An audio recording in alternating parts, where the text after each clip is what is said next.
اعوذ باللہ من الشیطان اللعین الرجیم بسم اللہ الرحمن الرحیم الحمد للہ رب العالمین الصلاة والسلام علی اشرف الانبیاء والمرسلین وعلی آلہ الطیبین الطاہرین المعصومین الذین اذہب اللہ عنہم الرجس وطہرہم تطہیرا اللہم صلی علی محمد وآل محمد اللہم اخرجنا من الظلمات الوہم واکرمنا بنور الفہم اللہم افتح علینا ابواب رحمتک وانشر علینا خزائن علومک برحمتک یا ارحم الراحمین۔ السلام علی الحسین وعلی علی ابن الحسین وعلی اولاد الحسین وعلی اصحاب الحسین۔ ہم آپ کے لیے زیارت عاشوراء کی کرامات کو بیان کر رہے ہیں تاکہ اپنی عزاداریوں میں ہم زیارت عاشوراء کو نہیں بھولیں۔ ایک بحرینی زائر کا واقعہ آپ کی خدمت میں نقل کرتا ہوں۔ ایک کاروان ہے، ایک قافلہ ہے جو بحرین سے حضرت سید الشہداء علیہ الاف التحیۃ وثنا کی زیارت کے لیے عراق آیا ہے، امام حسین کی زیارت کرتا ہے اور اب واپس جا رہا ہے۔ اس واقعے کو مرحوم یوسف بحرانی نے اپنی کتاب حدائق الناظرہ فی احکام العطرۃ الطاہرہ اس میں بیان کیا ہے۔ مرحوم یوسف بحرانی کو معمولی شخصیت تو نہیں ہے، آپ ان کے بارے میں جستجو کر سکتے ہیں۔ یہ اس کے علاوہ مرحوم آیت اللہ سید نعمت اللہ جزائری ایک بہت بڑے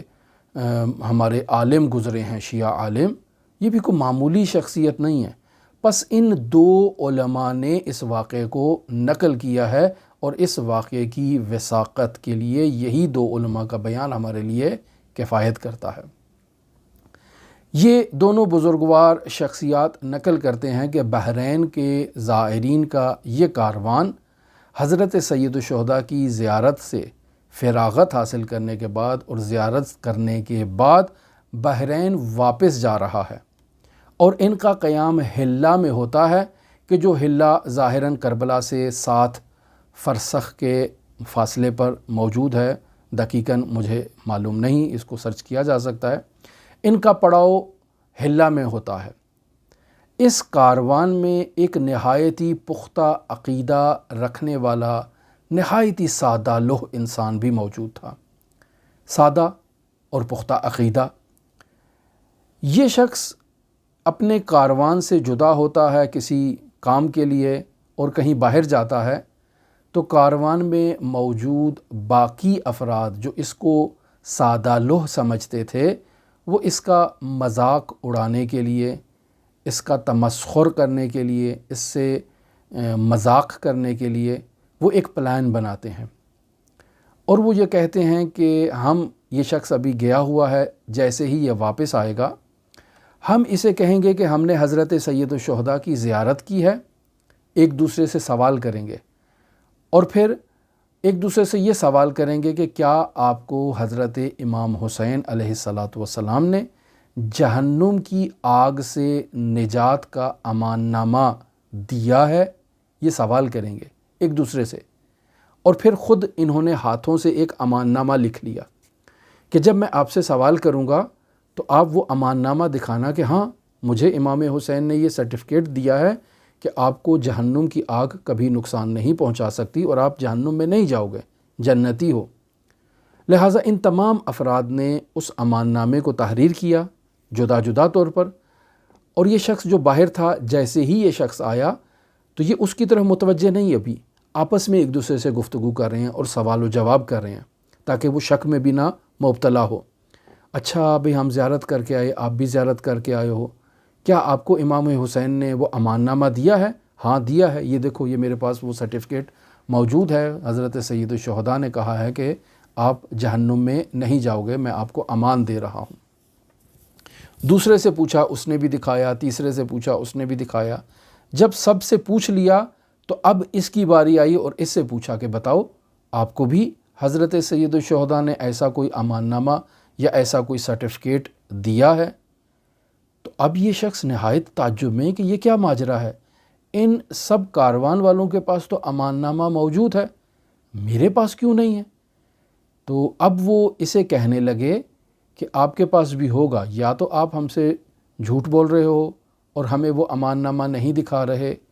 یا پھر حضرت سید الشہداء نے آپ کی زیارت ہی قبول نہیں کیا، چونکہ ہمیں تو سب کو امان نامہ دے دیا ہے، آپ کو نہیں دیا۔ تو دو ہی حالتیں ہو سکتی ہیں کہ یا آپ جھوٹ بول رہے ہیں، آپ کے پاس امان نامہ ہے اور آپ اسے ہمیں نہیں دکھا رہے، یا آپ کی زیارت ہی قبول نہیں ہے، اس وجہ سے حضرت سید الشہداء نے آپ کو امان نامہ نہیں دیا۔ تو یہ شخص رونے لگ پڑتا ہے اور کہتا ہے کہ آپ نے یہ بات مجھے کربلا میں کیوں نہیں بتائی کہ ایسا کوئی امان نامہ بھی حضرت سید الشہداء وہاں تقسیم کر رہے تھے۔ اگر آپ مجھے بتاتے وہاں پر تو میں حضرت امام حسین سے وہ امان نامہ وصول کر لیتا۔ آپ نے مجھے نہیں بتایا، اب ہم یہاں ہلا آ چکے ہیں، اور اگر ہم بحرین واپس چلے جاتے تو پھر میں وہاں سے کیسے واپس آتا؟ اتنی تکلیفوں سے تو ابھی آیا ہوں۔ اب جب آپ نے مجھے بتا دیا ہے تو اب یہ ممکن ہی نہیں ہے کہ میں یہاں سے آگے حرکت کروں، دوبارہ واپس جاؤں گا کربلا میں اور امام حسین سے وہ امان نامہ لے کر آؤں گا، اور اس کے بغیر نہیں آؤں گا۔ میں تو ایسے بحرین جاؤں گا ہی نہیں، میری زیارت ہی قبول نہیں ہوئی ہے۔ لہٰذا یہ سادہ لوح مومن اور پختہ اعتقاد رکھنے والا مومن نہایت ہی گریہ وزاری کرتے ہوئے کربلا کی طرف چل پڑتا ہے۔ اب وہ افراد جو اس کا تمسخر کر رہے تھے، اس کا مذاق اڑا رہے تھے، وہ سب بھاگتے ہوئے اس کے پاس واپس آتے ہیں کہ نہیں، ہم آپ کے ساتھ مزاح کر رہے تھے، یہ امان نامے جعلی ہیں، ہم نے خود بنائے ہیں۔ لیکن وہ مومن ہے کہ وہ تسلیم کرنے کے لیے تیار نہیں ہے۔ وہ کہتا ہے نہیں، اب تو میں جاؤں گا اور امان نامہ لے کر ہی آؤں گا، ایسے نہیں ہو سکتا ہے۔ ان تمام دوستوں نے اسے یقین دلانے کے لیے اپنے اپنے امان نامے سب اس کو دے دیے کہ بھئی یہ سب کاغذات تم رکھ لو، اگر یہ امان نامے ہیں تو تمہیں مبارک، یعنی ہم اپنا امان نامہ تمہیں دے دیتے ہیں، تم یہ رکھو، کوئی ضرورت نہیں ہے کربلا جانے کی، اگر انہیں پھاڑنا چاہتے ہو تو بے شک پھاڑ دو تاکہ ہم اور تم ایک جیسے ہو جائیں۔ کہا نہیں، ایسے نہیں ہو سکتا ہے، حضرت سید الشہداء نے اگر امان نامہ دیا ہے تو مجھے کیوں نہیں دیا؟ میری زیارت قبول نہیں ہوئی ہے، یہ ایسے کیسے ہو سکتا ہے؟ میں اتنا جو ہے وہ دور سے آیا ہوں، میری زیارت قبول ہونی چاہیے۔ لہٰذا یہ کربلا چلا جاتا ہے اور باقی اس کے تمام دوست وہیں ہلا میں موجود رہتے ہیں۔ اب یہ شخص امام حسین کے حرم مطہر میں گریہ وزاری کرتے ہوئے، آہ و بکا کرتے ہوئے پہنچ جاتا ہے اور اپنے دونوں ہاتھ امام کی زری کے اندر داخل کر دیتا ہے اور کہتا ہے کہ یا ابا عبداللہ، مجھے امان نامہ دو، میرے کاروان والے اور قافلے والے واپس جا رہے ہیں، میں ان کے بغیر آگے سفر نہیں کر سکتا ہوں، اور یہ امان نامہ مجھے دیں، آپ نے مجھے کیوں نہیں دیا ہے؟ میں آپ کا عقیدت مند زائر ہوں، مجھے یہ امان نامہ ضرور چاہیے اور مجھے آپ دیں، فوراً دیں اور ابھی ابھی دیں۔ نہایت جو ہے وہ آہ و بکا کے ساتھ، نہایت محزون قلب کے ساتھ حضرت سید الشہداء سے یہ توسل کرتا ہے اور انہیں کہتا ہے کہ مجھے امان نامہ دیں۔ اب اسی اثناء میں حضرت سید الشہداء علیہ الاف التحیۃ وثنا کی قبر اطہر سے اسے ایک کاغذ تھما دیا جاتا ہے، جس کاغذ کے اوپر یہ عبارت تحریر ہوتی ہے کہ فلان بن فلان عتق من النار کتبتہ حسین بن علی علیہ السلام، یعنی امام حسین اس کا نام باقاعدہ تحریر کرتے ہیں، اس کی ولدیت کو تحریر کرتے ہیں اور اسے کہتے ہیں کہ فلان بن فلان آپ آزاد ہو جہنم کی آگ سے۔ اس عبارت کو حسین ابن علی نے تحریر کیا ہے۔ یہ امان نامہ اسے اس زری کے اندر سے تھما دیا جاتا ہے، یہ خوشی خوشی واپس آتا ہے اپنے کاروان کے پاس اور اپنے افراد کو دکھاتا ہے کہ یہ دیکھو، میں امان نامہ لے کر آیا ہوں، ایسا نہیں ہے کہ میری زیارت قبول نہیں ہے، میری زیارت بھی قبول ہے اور حضرت سید الشہداء نے مجھے امان نامہ عطا کیا ہے۔ یہاں تک دونوں بزرگ علماء کا واقعہ ایک جیسا ہے، لیکن یہاں مرحوم یوسف بحرانی اضافہ کرتے ہیں اور صاحب حدائق اس نقطے کو بیان کرتے ہیں کہ وہ امان نامہ جو حضرت سید الشہداء نے اپنے دستخط مبارک سے تحریر کیا تھا، وہ ابھی بھی بحرین میں ایک صندوق کے اندر موجود ہے اسی بندے خدا کے گھر میں، اور اس کا گھر اب اہالی بحرین کے لیے ایک زیارت گاہ بن چکا ہے، اور وہیں قبرستان ہے، اور وہیں پہ اس کی قبر ہے، اور اسی صندوق میں وہ اب خط موجود ہے جو حضرت سید الشہداء نے اس بندے خدا کو عطا کیا۔ مزید آپ کی خدمت میں ایک واقعہ نقل کرتا چلوں۔ انسان اگر مادی مشکلات میں مبتلا ہے، اقتصادی مشکلات میں مبتلا ہے، مہنگائی موجود ہے، جو آج کل ہماری روٹین ہے، ہم دیکھ رہے ہیں اپنی زندگی میں اس قدر مہنگائی ہے، اس قدر ریٹ اوپر چلے گئے ہیں اشیاء کے، بجلی کا نرخ، گیس کا نرخ، پانی، یہ وہ سب مشکلات جو روزمرہ زندگی کی بنیادی سہولیات ایک انسان کو مطلوب ہوتی ہیں اور ضروری ہوتی ہیں، جن کے بغیر انسان کی زندگی نہیں گزر سکتی ہے، وہ اشیاء انسان کی دسترس سے خارج ہو چکی ہیں، اور ایک عام انسان اپنی روزمرہ زندگی کی اشیاء کو نہیں خرید سکتا، اس میں توان نہیں ہے۔ لہٰذا ان مشکلات کے حل کے لیے آیت اللہ حجت کوہ قمرئی نے زیارت عاشوراء کا عمل بتایا ہے۔ ماجرا کچھ اس طرح سے ہے کہ آیت اللہ حجت کوہ قمرئی جو تہران کے ایک بہت بڑے عالم تھے، ایک بہت بڑی شخصیت تھی، ان کے حالات زندگی بیان کرنا ابھی مقصود نہیں، چونکہ ہماری گفتگو بہت طولانی ہو چکی ہے، اور نہایت ہی عزیز، عظیم اور جلیل القدر شخصیات کے یہ استاد بھی رہے ہیں۔ یہ فرماتے ہیں کہ معاشرے میں مشکلات اس قدر زیادہ ہو گئیں، اور جب معاشرے میں مہنگائی ہوتی ہے تو سب سے زیادہ متاثر طبقہ جو اس مہنگائی سے متاثر ہوتا ہے وہ طلاب اور علماء دین کا ہے، چونکہ ان علماء نے اور ان طلاب نے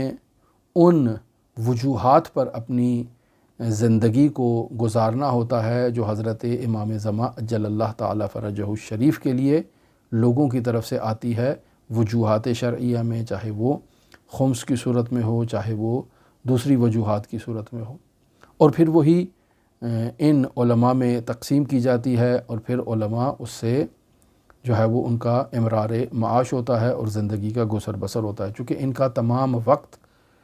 جو ہے وہ تحصیل علم میں، تدریس میں، تحقیق میں، تبلیغ میں گزر جاتا ہے۔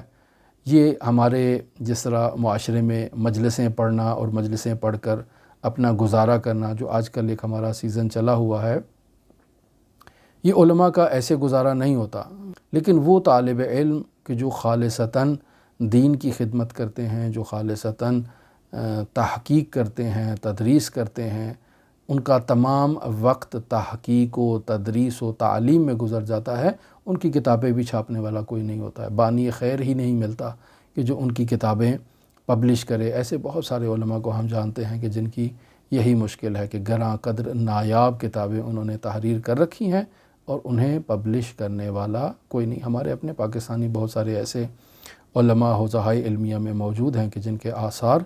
قابل چاپ ہیں، قابل پبلش ہیں، لیکن کوئی بانی نہیں ہے۔ خوب، یہ ایک الگ موضوع ہے۔ تو آیت اللہ حجت کوہ قمرئی نے لوگوں کو یہ وظیفہ دیا کہ اس قدر معاشرے میں مہنگائی ہو چکی ہے کہ اگر ایک طالب علم کو 10 تومان مہینے کا وظیفہ دیا جائے تو اس 10 تومان میں سے 1 تومان بازار میں روٹی مل رہی ہے۔ اب آپ بتائیں کہ 10 دن وہ ایک طالب علم خالص صرف روٹی کھائے اور باقی 20 دن بھوکا رہے، لیکن آدمی نے صرف روٹی ہی تو نہیں کھانی ہوتی ہے، اور بھی بہت ساری زندگی کی ضروریات ہوتی ہیں جنہیں پورا کرنا ایک طالب علم کے لیے بھی نہایت ہی ضروری ہے۔ اب کیا کیا جائے؟ تو لوگ رجوع کرتے ہیں طلاب آیت اللہ حجت کوہ قمرئی کے پاس کہ بتائیں، ہمارے لیے کوئی راہ حل بتائیں، ہم اس مشکل سے باہر نکلیں۔ آیت اللہ حجت کوہ قمرئی کہتے ہیں کہ 40 متقی، پاکیزہ، پرہیزگار علماء اور طلاب کا انتخاب کیا جائے، ان 40 افراد کو مسجد جمکران بھیجا جائے قم، اور یہ 40 افراد مسجد جمکران کی چھت پہ بیٹھ کے زیارت عاشوراء کی قرأت کریں۔ 40 افراد ایک ہی مرتبہ، ہر آدمی ظاہر ہے جداگانہ زیارت عاشورہ کی قرأت کر رہا ہے، تو 30-40 افراد گویا کہ ایک ہی وقت میں زیارت عاشورہ کی قرأت کر رہے ہیں، تو جو چلہ 40 دن میں پورا کرنا تھا وہ 40 علماء نے ایک ہی دن میں پورا کر لیا۔ تو اب زیارت عاشورہ کی قرأت کی جائے کہاں؟ مسجد جمکران کی چھت پر، اور زیارت عاشورہ کی قرأت کے بعد 100 مرتبہ لعن، 100 مرتبہ جو ہے وہ سلام، اور اس کے بعد دعائے علقمہ، اور پھر اس کے بعد باقاعدہ توسل کیا جائے حضرت امام موسیٰ کاظم علیہ آلاف و تحیت و ثنا سے، اور پھر حضرت ابو الفضل العباس علیہ آلاف و تحیت و ثنا سے توسل کیا جائے، شہزادہ علی اصغر سے توسل کیا جائے، اور پھر ان ہستیوں سے توسل کرنے کے بعد اپنی ان مشکلات کا ذکر کیا جائے کہ بارش نہیں ہو رہی ہے، خشک سالی ہو چکی ہے، جو اشیاء خورد و نوش معاشرے میں موجود ہیں وہ ہماری پہنچ سے اور دسترسی سے باہر جا چکی ہیں، مہنگائی بہت زیادہ ہو چکی ہے، تو ہماری اس مشکل کو مرتفع کریں۔ یہ تمام علماء اپنا اس عمل اور یہ وظیفہ کمپلیٹ کرنے کے بعد، ایک چلہ جو 40 دن میں پورا کرنا تھا اسے ایک ہی دن میں کمپلیٹ کرنے کے بعد یہ لوگ واپس تہران پہنچتے ہیں، اور ابھی آیت اللہ حجت کوہ کے پاس نہیں پہنچتے کہ بارش اس قدر شدید بارش ہوتی ہے کہ نقل کیا جاتا ہے کہ لوگ اس میں ایسے جیسے سیلاب آ چکا ہو، اور لوگ جو ہیں وہ اپنے پیروں کے نیچے سے جوتے اتار کر وہاں ایک جگہ سے دوسری جگہ منتقل ہو رہے ہیں، اور اس قدر باران آئی ہے اور لوگ خوشحال ہیں کہ اب وہ جو قحط کی صورتحال تھی وہ ختم ہو جائے گی، اور اس بارش کے طفیل اشیاء خورد و نوش خود بخود کم ہو جائیں گی۔ یہ اس زمانے کے مسائل تھے، آج کے زمانے کی مشکلات مختلف ہیں، لیکن پھر بھی انسان اپنی مشکلات کے حل کے لیے آیت اللہ حجت کوہ کے عمل کو بھی کر سکتا ہے۔ 40 پاکیزہ دیندار متقی افراد کو جمع کیا جائے، اور انہیں ایک جگہ اکٹھا کرنے کے بعد ان سے درخواست کی جائے کہ آپ سب زیارت عاشورہ کو اس آداب کے ساتھ انجام دیں۔ وہ زیارت عاشورہ کو اس نیت کے ساتھ، جو نیت انہیں بیان کی جائے، اس کو پڑھیں، ان کی مشکل برطرف ہوگی۔ تو عزیزان، زیارت عاشورہ کے بہت سے اعمال، بہت سے طریقے اور بہت سی حکایات علماء نے بیان کی ہیں۔ آخری حکایت میں آپ کی خدمت میں نقل کرتا ہوں، یہ آخری حکایت ہے آیت اللہ اصفہانی سے متعلق۔ اس واقعے کو آیت اللہ بہجت نے بھی نقل کیا ہے، اور آیت اللہ سید مرتضیٰ موحد ابتہی نے بھی اس واقعے کو نقل کیا ہے، اور فرماتے ہیں کہ آیت اللہ شیخ محمد حسن اصفہانی المعروف بکمپانی، کہ جسے آیت اللہ کمپانی بھی کہا جاتا ہے، یہ آیت اللہ بہجت کے استاد ہیں، اور ایسے استاد ہیں کہ آیت اللہ بہجت کو ان سے بہت عقیدت ہے، بہت ہی زیادہ احترام کرتے ہیں، بہت ہی زیادہ ان کی سے وابستگی ہے آیت اللہ اصفہانی سے آقا بہجت کی۔ یہ آیت اللہ اصفہانی اپنی زندگی میں زیارت عاشورہ پر بہت عقیدہ رکھتے تھے، اور اپنی تمام زندگی انہوں نے زیارت عاشورہ کی پابندی کی، اور پھر خداوند متعال سے ایک دعا کی، اور وہ دعا یہ تھی کہ اے میرے پروردگار، وہ دن جس دن میں نے اس دنیا سے رخصت ہونا ہے، میرا انتقال ہونا ہے، اے میرے پروردگار، میری تجھ سے یہ دعا ہے کہ اس دن بھی میری زیارت عاشورہ قضا نہ ہو، میں زیارت عاشورہ کی قرأت کروں، اس کے بعد میری قبض روح ہو اور میں اس دنیا سے چلا جاؤں، میری زیارت عاشورہ قضا نہیں ہونی چاہیے۔ تو اے میرے پروردگار، مجھے زیارت عاشورہ کی ایسی توفیق دے کہ میں آخری دن بھی زیارت عاشورہ کی قرأت کروں اور اس کے بعد اس دنیا سے رخصت ہوں۔ لہٰذا نقل ہوا ہے کہ آیت اللہ اصفہانی نے اپنی زندگی کی آخری زیارت عاشورہ کی قرأت کی، اور اس کے بعد وہ اس دنیا سے رخصت ہوئے۔ تو عزیزان، علماء نے زیارت عاشورہ کے بہت سے واقعات، بہت سے مطالب نقل کیے ہیں۔ خلاصہ مطلب یہ ہے کہ محرم الحرام کے ان ایام میں جہاں ہم غم منا رہے ہیں، ہم حضرت سید الشہداء کی زیارت عاشورہ کو اہمیت دیں، اسے اپنے روزمرہ زندگی کے شیڈول میں اسے اپنا شیڈول قرار دیں، اپنا وظیفہ قرار دیں کہ ہم نے یہ زیارت عاشورہ کی قرأت کرنا ہے۔ اب انسان جیسے بھی اس کی قرأت کر سکتا ہے، اس میں زیادہ آپ لوگ پیچیدگیوں میں مبتلا نہ ہوں۔ یہ جو دنیاوی ہوائے، دنیاوی خواہشات، انہیں پس پش ڈال دیں۔ یہ ٹھیک ہے، یہ زیارت عاشوراء کے طفیل یہ مشکلات حل ہوتی ہیں، لیکن میں زیارت عاشوراء ان مشکلات کے حل کے لیے نہیں پڑھ رہا ہوں، میں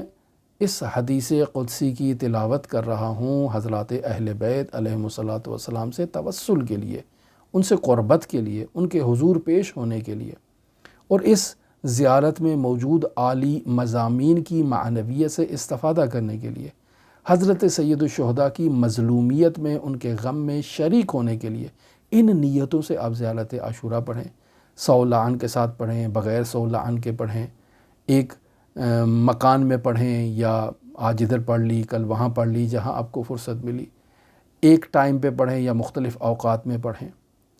یہ ان چیزوں میں آپ نہیں پڑھیں، یہ مسائل ہیں، انہیں آپ نظر انداز کریں، جو ہم نیت آپ کو بتا رہے ہیں اس نیت سے کریں، خود خداوند متعال آپ کی مشکلات کو حل کرے گا۔ لہٰذا یہ جو لوگ ہم سے بار بار سوال کرتے ہیں کہ فلانی نے ایسے بیان کیا تو فلانی نے ایسے کیا، ہم ایسے کرتے ہیں تو ایسے ہوتا ہے، ہماری زندگی میں زیارت عاشوراء ہے لیکن کوئی نتیجہ نہیں ہے، عزیزان ہم معاملہ کر رہے ہیں خداوند متعال سے، اس معاملے کو ترک کریں اور زیارت کو زیارت کی نیت سے پڑھیں، توسل کی نیت سے پڑھیں، معاملہ ترک کر دیں، خود خداوند متعال آپ کی مشکلات کو اس زیارت کی باقاعدگی سے قرأت اور مداومت کے نتیجے میں آپ کی مشکلات حل کر دے گا۔ ہماری دعا ہے کہ خداوند متعال ہماری اس توسل کو، اس مختصر سی گفتگو کو اپنی بارگاہ میں قبول فرمائے۔ خداوند متعال ہمیں حضرت سید الشہداء کے زائرین، سید الشہداء کے عزاداروں میں شمار فرمائے۔ خداوند متعال حضرت صاحب العصر والزمان کو ہم سے راضی و خوشنود فرمائے، حضرت صاحب العصر والزمان کے ظہور میں تعجیل فرمائے۔ جو مؤمنین بھی ہم سے دعاؤں کے لیے کہتے ہیں، خداوند متعال ان کی تمام دینی اور دنیاوی جو حاجات ہیں انہیں پورا فرمائے، ان کی مشکلات کو برطرف فرمائے، ان کی تمام جو مشکلات عقیدتی ہیں، اخلاقی ہیں، ان مشکلات کو برطرف فرمائے، انہیں حضرات اہل بیت علیہم الصلاۃ والسلام کے حضور سرخرو فرمائے۔ آپ تمام عزیزان کے لیے حضرت علی ابن موسیٰ رضا علیہ الاف التحیت و ثنا کی نورانی بارگاہ میں نائب الزیارہ بھی ہیں اور دعا کو بھی ہیں۔ اللہم صلی علی محمد و آل محمد وعجل فرج قائم آل محمد۔